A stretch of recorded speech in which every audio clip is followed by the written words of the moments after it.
put bankrupt suma safi am jande sen credit wa sa sister mujhe na credit sen ko awa man gewel la man gaaya mboolem ko xam awa yaa ngi seetaan sen credit life bi kenn du ko yaaxa awa I'm having to go back awa dama bëgg a xam like deep down tell us because a girl at your age nga dem be def music nga dem si benen dika represent because what you did man buguma suul jëf what you did you're the first person who did it for Gambia dem represent you sen petit gale lolu ñun nga demal fofu non the whole Gambia and even the future kids you know because lolu dafa nek lo xamne history la souvenir la pour ñun so a girl at your age dina don't take advantage of being fame dina don't take advantage of being known even in another country another by bo xamne nekul ñun dem na fenen dina don't take advantage of the man legi musician la legi mangi you know like that famous bit why did you choose to say ne I still want to go back to school because someone would have said ne I can't be bothered this is a career I'm now fame now I can pursue this suma demé Senegal sa fum nek xam nañ ma te dinañ ma dugg studio and I can make money out of this nga commencé di sagan biri school do so demé do janga di xam nga just sa parents difficulties did you do all of that mun naa wax ne all that is because comme numa magé da ak numa yaro ak the environment bu ma yaro and all that so maybe comme luma def moy God was preparing me for this in a way from the fact that I was a loner, I was shy, I was all that. I feel like yalla daf ma don prepare for this journey. Yeah, I understand. Say, along the line before all this fame came in, I learned a lot. Ak nu ma ndaw comme life daf ma jangal lu bari da dama jangal lu bari ci life and all that. Cuz da nga gis even after bu ma joge da Podigale, mang la wax ne like life dafa change a lot for me because even the people that didn't want to associate with me were coming closer. So like people were like you have like they even didn't consider me as one of way. Exactly in school and all that. So they were coming closer to me, you understand. So I'm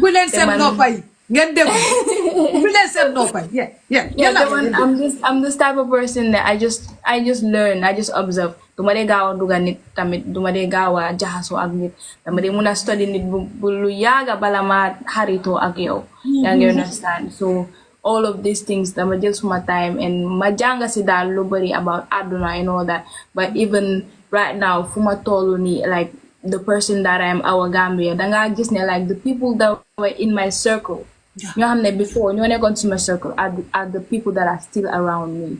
So holy like the people that are before suma president the girl that's in ko xamne mo nekk suma president ni fan club bi like suma fan club our Gambia was a childhood friend of mine. Like then they can door len like then they can so ñoo daan foye together and all that ñoo daan hanga jota binante like these are the same people that are around me. These are the same people ñoo xamne they watch me grow like suma rakki yaay and all that ko xamne like she was there bo xamne ma gina ndaw like she was there for buma joge Potigale yes it was these shows ya xamne yu ma daan amantu you understand because she knows she's a woman, she knows the stuff that I should wear, the stuff I should not wear. And I just have my and mujohma like yire madam on stage and all that. Like these are the same people that are surrounding me, you understand. So I feel like maybe the fact that I learned yala dama prepare for this journey and dama janga si lu bari that si soma surrounding dama janga lu bari si time bu ma neke xale lolu motax I think lola ame ba legi dal lola ame lo motax duma gawa duga nit and duma gawa change that who I am. I don't think that man I can change like in a negative side that I don't think I can change the person I am because dama si jangatam ba pare. Yeah. Just to take you back a little bit. Wax nga fi ne dafa am ben neighbor, sa next door neighbor ku jël number from St. Gallen, a number that you struggle no matter how many times you watch the advert pour pick ko up tey dañ bëggoon a xam Awa ana Aunty Kumba boobu is she still around? Auntie Ida. She's around. She's around. So yéen a ngi still am that communication or? Oh, we don't have that communication because after we move, because after she moved, dafa move mu dem ci benen kër and ñun tam ñu move and like life as life goes on, we kind of have a bit separation a bit, but sayung gisante it's like it's all over again. It's everything is new again. So yeah. Awa dañ bëgg a xam yow bi nga dellu see waati from Senegal nga ñëwaat di dem jànga why didn't you decide because su nekkoon ne beneen Gambia la ñun ñëpp xam ne ne pursuing music in Senegal moo gën a am future in the Gambia because Senegal yow no disrespect but xam nga production bi xam nga music bu fa nekk di jar xam nga public bi du benn xam nga industry duñ benn nit yi duñ benn Senegal is a bigger nation that we are ba pare like we're not gonna deny it they support their whatever they have that we do so why didn't you decide okay you know what harama even though ñëw naa baag ma paak suma dobo si fële am naa fa future am naa fa carrière nga dem postu ko foofu nga toog fa okay so actually, before I officially started, like Prince Art, Prince Art, ñoom ñoo def Petit Galley bi. Yeah. So what they did, they reached out to us, and moo nekk lu ñu nekk di def like pour dajale xale yu fa jaar yëpp ñu génne leen singles. So I was supposed to be signed by them, by Prince Art, but after buñ ñëwee pour when they came with the approach, then I was like. Fekk start daal di génne suma own songs yi benn ñaar affaire ne comme luñ dee wax ne ku wàcc sa ànda boo dem fekk fa borom yaa ngi sa I feel like even suma demee foofu noonu pour dem way even suma dem pour join guy pour way with the label and all that I feel like the value bu ñuy jox like seen doomi réew it's not gonna be up to what they're gonna give me I understand like out of your nationality trust me. Exactly. So I felt like it's cause I feel like noonu la fa war a demee tamit parce que nit danga war a fonka sa doomu réew soo gisee muy def dara nga jàpp si. waaye Gambia war ngeen a rus support kii Gambia war ngeen a amuleen jom nag kii dafa sacrifice life am yëpp mu ñëw dellu si dëkkam Allahu Akbar. Yeah, so I feel like comme lu ñuy that love bu ñuy jox seen waa doomu réew dinañ ma ko jox but it's not gonna be up to that comme it's not gonna be the same it's not gonna compare so ma ne why not I just stay ba pare it's our ma génne santa bi jongat dëkk fa Gambia xam nga di represent the Gambia wherever I am man dama fay life bi ma bàyyi xola yaa ngi rusloo nañ bàyyi waaye Gambia xola léegi Awa may ma rek Gambia léegi xoolal déglu leen ba Awa Gambia mu ngi nii TikTok boolem koo xam ne yaa ngi seetaan 252 people if you're not following her and already go to her TikTok follow ko Instagram Awa Gambia YouTube Awa Gambia Facebook like page Awa Gambia kii daf ko bañ ba mu ne dafa rip off boppam santaam mu may leen boppam Gambia Awa man dama de waaw yeah, because name our Gambia mom dafa yaga. This is why interviews are so important. Thank you, Jambai. Yeah, very important. Yeah, so gaining something. Yeah, go ahead. Oh gàccalu parce que lii moom ñun ñoo la xam nga Awa comme li ma doon wax ana war naa ko fi sa morom artiste moo tax daf dee baax ngeen génna you tell your stories and you tell people because sometimes ñun dañ leen dee gis bo comme li ma dee wax we don't know what is happening xam nga tey nga war a toog fii and tell me this Awa like soo gisee maa ko emphasize because dafa nekk loo xam ne man pour man jamaa la comme danga Awa let's call a spade yow soo demoon tey Sénégal ngay woy foofu noonu ji nga jamono boo del suwaat ak léegi Awa wax ne leneen ak leneen because you are if I am not to say you are the best female musician I can say you are one of the best female Gambian musicians and you have left the country in a wonderful way boo xam ne Awa ni nga def xoolal I can call it legacy I can call it a trophy. I can call it a souvenir. You gave us something loo xam ne no 13-year-old gave it to us since a time ba now. Hey, li ngeen def yéen ku nekk soo leen ñëwee ñu fàttali leen ko ñu fàttali ko nit ñi because Gambia bi moo gaaw a suul jëf. You had a whole career right now being a dellu say back. But you decided to say, hey, you know what? I'm not letting anybody take me back. So I feel that now, December 7th, everybody should buy that ticket and go to that place and shout their lungs off to say, I am here because she came back for us. Amgoko Amuloko, you need to go and support this girl. I was having to go back here. You're being a Deluse. You as a child, how did you man over nga dem school, nga dem studio, nga binda sa way? Because I don't know, I haven't asked Nayadi binda sa way why mun nga ñuwa because nga wara dem school. Nga wara dem school hour. Nga wara cram all those relics. Nga wara def exam nga pass. Nga wara academically every year nga nekk on top of your results pour jeexal school. Yeah. Wax nga fi ne dem jeexal nga school ba waaj pour dem college nga dem nga wala demuloo or university. I think that as a child you did a lot for yourself. So how did you man over pour nga muna jël loolu yëpp together as a young girl? Well, it was not, honestly, it was not an easy thing. Nekuton lu yomb at all.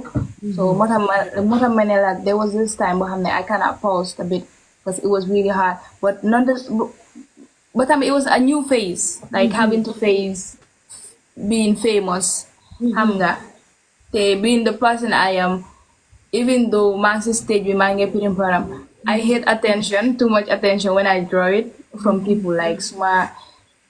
Example, and you see a lot of people staring. With all those insecurities you were having, like why are they looking at me? Or what are they saying? Understand? So mostly buy hell a lot. I really kind of like care what people think and all that. So had this stop sonal si bena bo. I understand, but it was not really easy having to get new people. I need surround like that because lady do ham like can more know with the right intention, can more know with the wrong intention. So mostly man needs a soma hamusa legi sa soma hamu dang de fung ne man dama neka ko hamne like maybe dama this or dama duma de buga socialize with people but nekulo like it's come no mayaro la dal come I'm that introvert depuis time hale that shy person man maneka ko hamne like duma de gawa min nit dal sort of duma de gawa dugane parce que ñema ñuma that much you understand. So growing up pour balance the study bi ak way bi dafa metti won torop ak man dafa overnan metti. There was a time my grades were really kind of going down. Grades young them down, so Sila decided, you know what, let me just focus on school because lulu ma dese won tam bariwul. But meanwhile mang don janga come mang don bay hel ne okay maybe after this I might do music, I jël music as my career. So there was this couple of people you xamne ñu ngi won ci school bi Nusrat. So I student learn but most of them are rappers. Some of them, ñoma mag ay punkal len, they were in ñom ñi ngi won grade 12 man ma ngi won grade 10 ma ngi just ñew ci school bi. So instead of man ma dem and ak suma morom bi de man dama because they are rappers, so buga na neka around that musical surrounding xam nga. So ñom suñ fuñ taxaw rek fofu la day dem taxaw. So amna kenn ci gaay waykat daf ma daan laajte ndax dang dee try pour binda sa way. Fekk musuma try pour binda suma way nak. So daf ma laajte ndax dang dee try binda way ma ne ko man ak binda way musuma ko try te like it was very hard pour binda suma way sax. So mu ne ma ne like just try, focus. So the more you learn pour def ko the more nga ko gina mun. So I'm very glad ne toppa naa ko advice am parce que ko advice am mun naa wax ne moo ma jural suma songs yëpp like from my EP ba album bu ma nekk di drop ni back to back album bi way boo fa gis rek man maa ko binda like si suma boppa bu ndaw bi la jógee and I jot it down si si pen and paper, then mu duga si studio bi record ko, then mu nekk a big song. So ma topp ko advice am di gina janga di gina dem xam nga di moom may dem. So my first songs si nag yoo xam ne yu ma ever binda were very, very bad. I mean, I can remember fully, there was this time, I'm not jigen bunde oye. I think her name is Awa Damia. I don't know, Awa Damia, is it? Mama bugona sign for a mixtape. Fika may gino na nika haledal, like a mixtape la bugona def. Like, if I'm gonna sign and just do a mixtape for me, hamga. So I remember first day, madam si J Life. Fika may gino. So J Life, muna mane, nahtang day binda way, menakon, yes. Muna mane, okay. Way else away, way I'll be in a way baham binang yeah, so you say lyrics. I don't even know what I was saying. Way bob do they have nothing was rhyming. It just was like it was not even like a poem, like like whatever came to my mind, mabina correct. And okay, that's a song. But did it make sense? It didn't make sense actually. That song didn't make sense. I don't even know what I was singing about. I cannot even remember that song anymore, but I know that it was very bad. It was bad. So Joe was like, I think you need to improve more. You need to dangawara gina dem nga say to that lone ka di def and improve on it. Jay bumla wa hello awa. Did you take it personal? Because I'm not your hammer. Yeah. So oh, you did, yeah. Because that's the Gambian thing, you know. Yeah. But my gino na neka hale though, but it kind of I didn't take it that personal, but it kind of hurt my feelings, sort of. I know. Because new Gambians, many of us, we don't like corrections to improve or to develop. Because we have this kind of sensitivity. It's a defense mechanism of their tau. Understand? Because this is perfect, but like somebody who knows maybe better than you or seen as something that you haven't seen, so not correct then they yeah. Yeah, man munna wane jo. I think that's why we get along legi that very much parce jo munna ne boka na si nit ki ma push in a way like he was very honest. He was very honest when it comes to like these things comes my way, and he was like, you need to do this, you need to improve on this, like I'm gonna get it, like you need to do more work on this and that. So I remember that even there was this day, in first day Estimu Egalma stage and all that. I think it was a playback even as much as alive, but Estimu Egalma stage, and I did my performance. I'm gonna forget my again to rewatch that. And Matami madam at Sujo, Manekone, Makolache opinion. Because what do you think? How did I do? And he was like, I think you can improve that. Hang on, you mom. The flower so long, in a funny way. So he was like, I think you can improve that, Bahude and all that stuff. So Feka that day, my dad was there. Feka small mama bunge wants to show go. So mom tamunko dege, I think he kind of felt. I mean, maybe the focus I felt bad, so he was kind of defending me a bit, just trying to make sure that man come. I don't feel bad that. So Mustard maybe Joe a bit. That's why Joe today was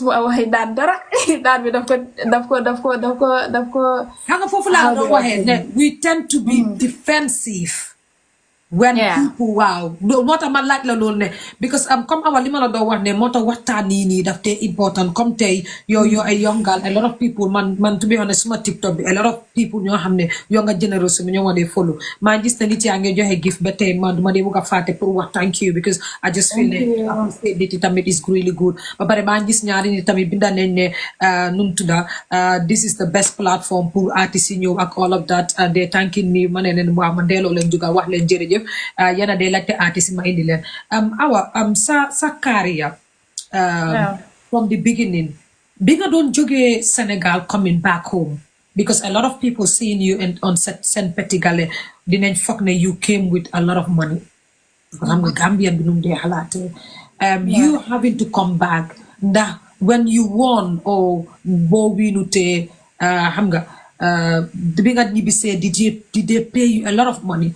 If not, how did you manage to get financially? Because our ñun ñëpp xam nañu music dafa seer, studio time, music is really expensive. So naka nga def financially ba nga duggaat si biir music, and what was your financial struggles? So actually Portugal mom, it was 2013. So I didn't officially start small music. And understand, but officially we must start small music. It was more like if you halera them way. Yeah, but the thing is, our people would have thought that you won a lot of money or came back. Yeah, because a lot of things were been said, have been said that si television. Okay, Queen, I mean, then la jox land, then la jox halis and all that stuff. But I mean, people kind of misinterpret it in a way. Ne, a lot of people thought ne okufa them like then la jox kir, then la jox halis. Yeah, you understand. So ñom kir ak halis bi is for the finalists. Ak you win. Ñun ñoo xamne like semi-final and them jox nañu something. It was a decent amount. I would not be able to remember exactly how much. Parce que CFA la woon, it wasn't CFA. You don't have to even disclose it, yeah. Exactly. The money gonna nekk xale, so obviously duma xam CFA nu ko change and whatnot. But xam naa ne it was a decent amount actually. Man, the fact that just I was there made me really happy. So I didn't really consider the money and all that. The fact that I was on that stage really changed a lot for me. Yeah, you understand. So yeah, after see life we go on and all that, Bama decide for just to start my music in 2020 now, just to start my music. So what we did was then them see some of these producers Feka Mangi just Doogie. I don't know if you know Doogie one. Man nga Doogie. Ma Doogie du tay. Da fi de nek xala yo man ma fat jaw de fi la de nek live. Yeah. So yeah, actually Dougal Nama studio and I recorded some couple of songs with him. But I'm gonna need like if you do good, you know, if you don't, but I felt like I was not ready even with those songs. I listened to those songs, but I felt like this is not a song that's gonna wow people. I don't know. I just felt that way for some reasons. And I had a couple of people that came alongside before even my officially start who manage who just invest into my music. Yeah, you understand. But I didn't really take their offer. Jëluma seen offer bi parce que dafa tombé one thing ne I had Ali Wali fekk waxana Ali Wali ba pare about working with him, about him managing me. Yeah, you understand. Parce que Ali depuis 2013 he was part of the people that were ñoom ñoo daan ñëw seen Portugal pour support or like affaire yi voting bi. Yeah, understand. Affaire yi voting bi and all go around just voting for me and all that. So it was like he was still there. So why not just Sama Kolarabi and all that? And he's been supporting since day one. Now he's still here and he wants to support. So I was like, okay, why not? It's just like Ligue Bunyu Continental, right? So with all those people bringing a lot of investments, like they were ready to invest a lot of money into my music. I didn't really pay attention to all of that. I was like, you know what? I think if we work together, things are gonna be great. So no letting them start seeing projects, see them see producers, see. Though I won't want guy, but most of these producers were very understanding. Most of these producers were very understanding and helpful and all that. So I got to record my first song, see Mugena, and Alhamdulillah, yalla in the eye shows, you know. Parce que ñun fofu len di amé Gambia la gis ne dëkk bi nga xamné like artists only show len di am xaalis, only show. So am show do am xaalis. Mun nga bay xel si 2020 bi after that coronavirus thingy. A lot of artists were not doing anything.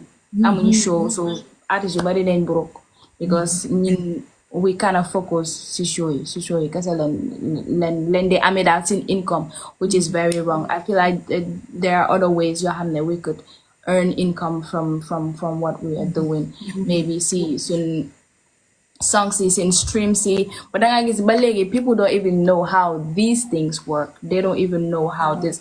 They don't even know about copyrights and what they can do for you, or like how much they can protect your songs and how much you can earn a lot of things. Month I'm coming up, I didn't know a lot about these things, but the more my def research, the more my talk I need your hamne music, the more my because man suma buggee dara like dama fa dee def I go all out I go all in I mean for that so dama dee focus daal si loolu lu bari ba ma xam like affaire si num dee demee so si la dem wax ak Yuva moom mu start di I mean distribute small songs si digital all of these digital platforms and all that nga gis ma start di earn a little bit like even su fekkee lu ndaw la but suma music mu ngi maa fay ba pare anybody ko xam ne use na suma song noonu la war a demee like that is how the world works like it's not only shows like you can gain money from your stream and understand it just takes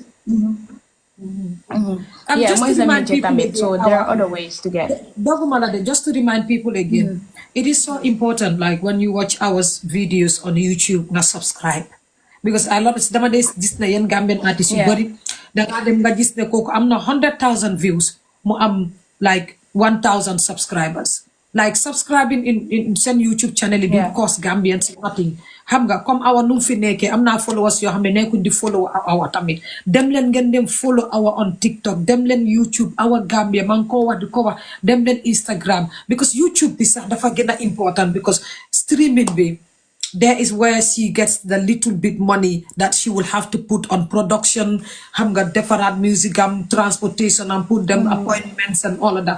From all the platforms. Yes, yes, definitely. Our yo minga hamne musicians. Yeah, so from streams, come from the streams like that. Yeah, yeah, go ahead. So yeah, I'm low so we go ahead. Oh yeah, no, I was just saying. From the streams and I mean all the income sort of from the shows and all that so yeah hanga lolu dafa am solo because tey dama bëgg pour Gambia ni xamne ñom nekku di leen jox xaalis sax de dañ nekk di seetaan rek ñu fay leen and to be honest man suma dee seetaan anything Gambian on my TV duma dee skip adverts because someone ni sax dama dee anti skip the adverts I'm like no this is how they get paid yes because I want to watch the advert be jeex for you not to get paid because jaral na mako so people should also know this small play bulen skip adverts when it comes to internet stuff and like streaming YouTube and all that I feel like Gambia we need to improve more on that like there are a lot of things we do parce que man suma hanga YouTube dang am a YouTube studio fofu dang dey muna ham like your views fan la nekk di jógee if I'm gonna be honest si Gambians here but small views most of my views are from Senegal and like most of them are from like outside of Gambia that like suma hole la may gis like it's outside and Senegal I feel like Gambia dañ wara di gëna when it comes to the views dal sen artist su gëné dara ñu dem xam nga ñu view ñu like ñu subscribe xam nga these are ways ñu dem si yeneen Spotify people danga gis nga génne way sa ñu ne la ndax dugul audio mark duñ def fay audio mark doesn't really pay so mostly ñu def fay mooy like the Spotify someone said what's her YouTube name it's Our Gambia everywhere on every platform every social media is Our Gambia Yes, everywhere is Our Gambia. Our Gambia. Yep. Yeah. Delo wat la back rek waxon na dinañ la laaj afro ak mbalax bit bi awa gisoon nañ ne yang doon woy afro degi sa dañ dee gis ne dang dee cabaxal afro tamit because sad recent song bi collabo bi nga drop ni sa gis nañ ne is little bit kind of not mbalax and a lot of people are like no I think Our Gambia system mbalax I like it when she does mbalax and some people are like no, she should strictly be a Bala artist. Why do you still blend it and why did you change from this part to this part? Or luta bete nga ko de blend? Is that a change? Comme numa la ko waxee man dama nekk ko xam ne duma de limit suma boppa du bare I don't want to put myself in a box. Duma dee buga def suma bopa in a box. Even right now, sa duma wahene mange dem Q City. Then I guess a lot of people then you know ne. Like fogulone dafa tell torop like munon ga demat fele We will talk about that.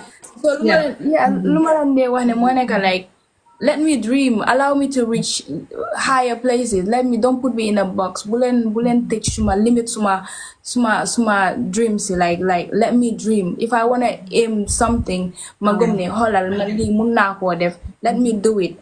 Ngagom like I'm not no demesa nit su la wone ne yow mom gomud la rek am daf di hala wañi dara lu bari ci yow nga yotu dara and people are all supportive daf de gina may doole like comme nit warlo ko cage da warlo ko limit like warlo limit dreams ami ya nga understand so lol la rek yeah awa gis nañ ne def nga a collab with the female Senegalese artist, and the collab was really nice. They both sell a lot again in Senegal.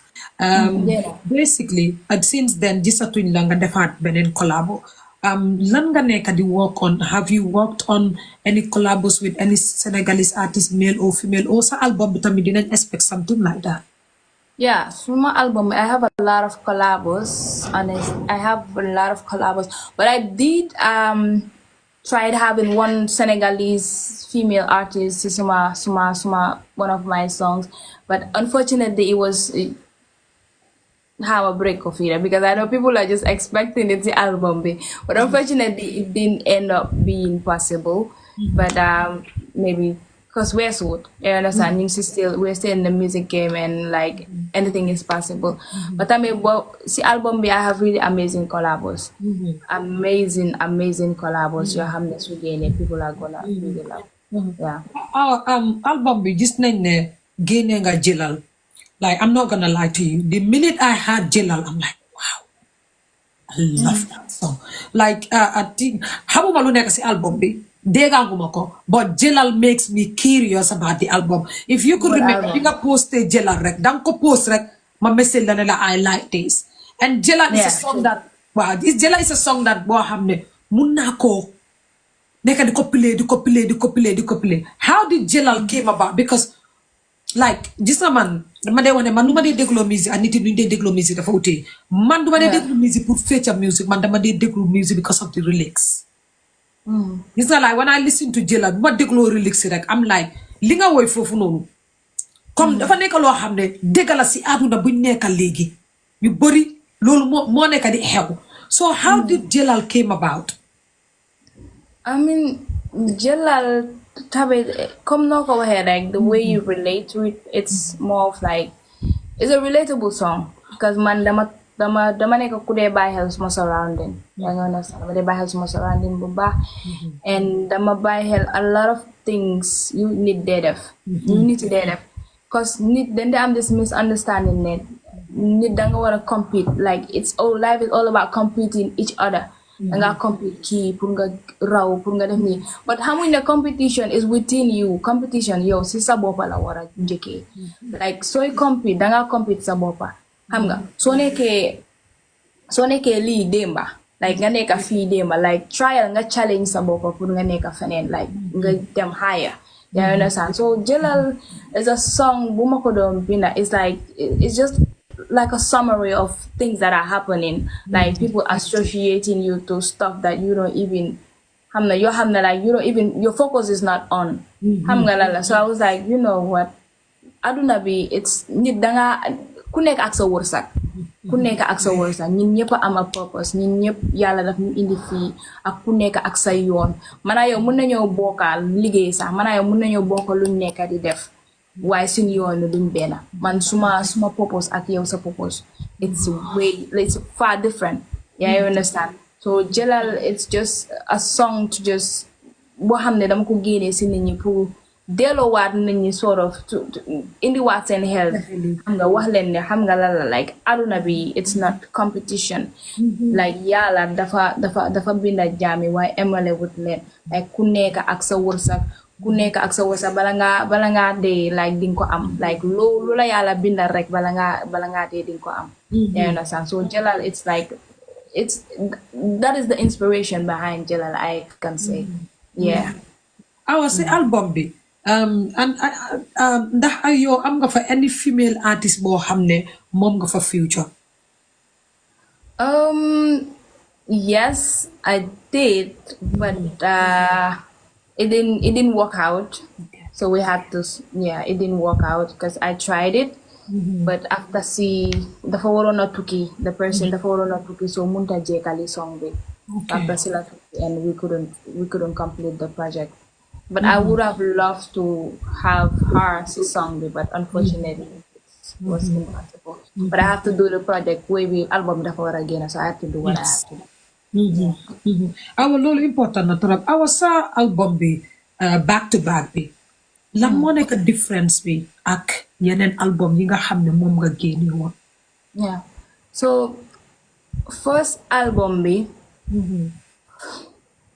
sorry, I'm reading these comments. First album bi sorry de comments da nga get distracted. Comment section ba yene.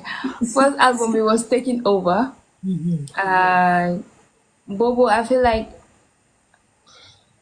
Bobo la feeñ si kanami nit ñi daal. Bobo, I was here to take over comme nu ma ko defee si album nu ma ko waxee rek. I was here to show people this is Awa, to introduce Awa to people. One leen ne okay, Awa mu ngi nii, and she's here to take over. What are all of the songs foofu noonu a hit ñëw moo tax take over. And actually we had ma am suma first album launch, which was a success after ñu dem like make history, like just to show people anything is possible. Like if you put your mind to it, nga work, nga liggéey, nga gom li nga doon daal.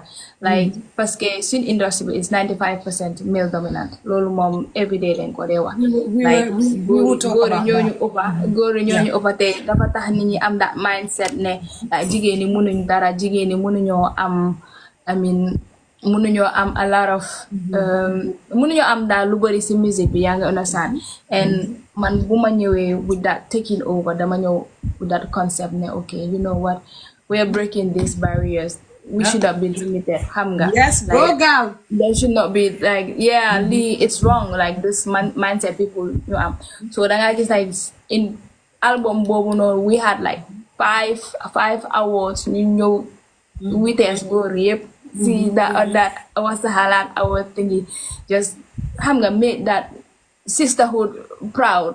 Ñu ekati that motive. Foog naa ne loolu tax na ñu bëri a lot of female artists motivate na gaay man ci lu ma gis like a lot of female artists that scenario motivate na gaay bu baax.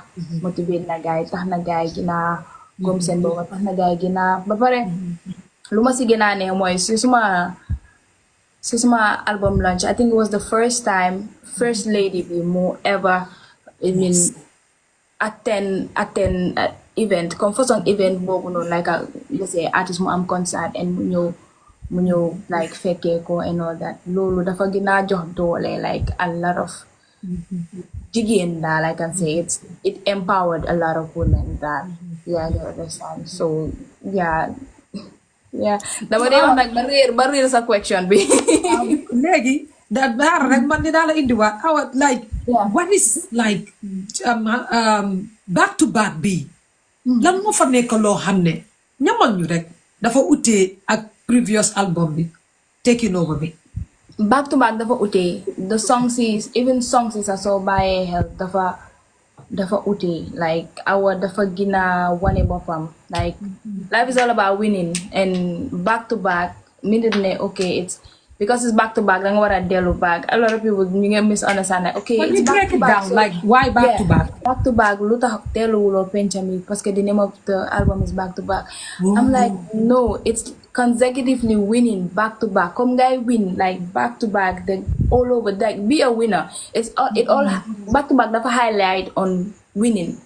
It highlights on winning, like being a winner, like you should be a winner always. Nga make sure nga challenge sa bopp to be on top, to be a go-getter.